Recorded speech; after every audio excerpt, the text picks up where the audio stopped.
Halo anak-anakku siswa-siswi kelas 7. Selamat pagi dan salam sehat. Apa kabar kalian semua?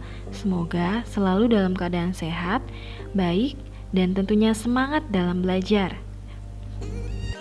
Nah, pada hari ini kita akan bertemu di video pembelajaran bahasa Indonesia. Video kali ini kita akan mempelajari materi semester 2 di bab 5, yaitu literasi, buku fiksi, dan non-fiksi. Sebelum kita membahas materi ini, silakan kalian berdoa terlebih dahulu.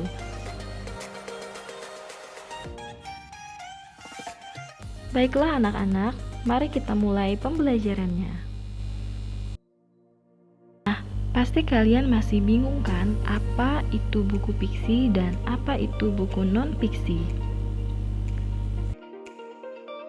Buku fiksi itu adalah buku yang berisi gagasan atau ide perasaan penulis yang bersifat fiktif atau imajinatif. Sedangkan buku non-fiksi adalah buku yang memaparkan ilmu pengetahuan baik secara teknis maupun secara populer. Nah, kira-kira apa saja ya contoh dari buku fiksi dan non-fiksi ini? Mari kita lihat contoh buku fiksi dan non-fiksi berikut. Yang pertama ada novel, yang kedua ada antologi cerpen, naskah drama, komik, dongeng, kumpulan puisi, pantun, syair, dan gurindam, serta ada buku lain yang bersifat imajinatif. Itu semua merupakan contoh dari buku fiksi. Sedangkan untuk contoh dari buku non-fiksi, ada kamus, kumpulan artikel, laporan hasil penelitian, buku pelajaran, ensiklopedia, jurnal, biografi, dan lain sebagainya yang berhubungan dengan fakta. Itulah contoh dari buku fiksi dan non-fiksi. Sampai di sini semoga kalian paham ya. Selanjutnya adalah perbedaan buku fiksi dan non-fiksi.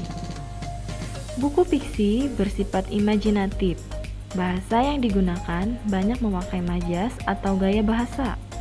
Sedangkan buku non-fiksi bersifat nyata adanya, biasanya dicantumkan data atau fakta.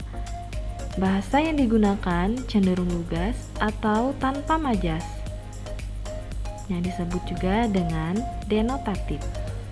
Itulah perbedaan antara buku fiksi dan non-fiksi. Sampai di sini sudah paham ya tentunya.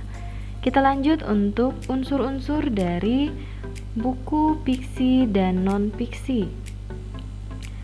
Bisa kalian lihat di sini, buku fiksi, unsur-unsur yang membangun buku fiksi dan non-fiksi yaitu yang pertama buku fiksi, ada cover buku, ada rincian subbab buku, judul subbab, tokoh dan penokohan, tema cerita, bahasa yang digunakan, serta penyajian alur cerita. Sedangkan unsur dari buku non-fiksi, ada cover buku, ada rincian subbab buku, judul subbab, isi buku, cara menyajikan isi buku, bahasa yang digunakan, dan sistematika. Nah, itulah unsur-unsur dari buku fiksi dan non-fiksi. Sampai di sini semoga kalian paham ya. Jika kalian sudah paham, mari kita lanjut dengan meresensi buku. Resensi merupakan ulasan setelah membaca buku atau dalam bahasa Inggris dikenal dengan istilah review. Oke, sebelum meresensi buku, pastikan dulu bahwa kalian sudah membaca bukunya ya. Baiklah anak-anak, hal yang perlu diperhatikan dalam menulis resensi buku. Yang pertama, jenis buku. Jenis buku apa yang akan kamu baca? Apakah jenis buku fiksi atau non-fiksi? Yang kedua, identitas buku. Identitas buku meliputi judul buku, penerbit buku, penulis atau pengarang, cetakan dan tahun terbit, jumlah halaman atau tebal buku. Semuanya itu berada di identitas buku di paling depan. Yang kedua, ada isi buku. Isi buku meliputi mencatat gagasan pokok yang terdapat di dalam buku, kelebihan dan kekurangan buku, serta sinopsis. Yang keempat yaitu penutup. Biasanya di bagian penutup berisi tujuan dan rekomendasi saran. Nah, sampai di sini kira-kira kalian sudah paham bukan mengenai hal yang perlu diperhatikan dalam menulis resensi buku?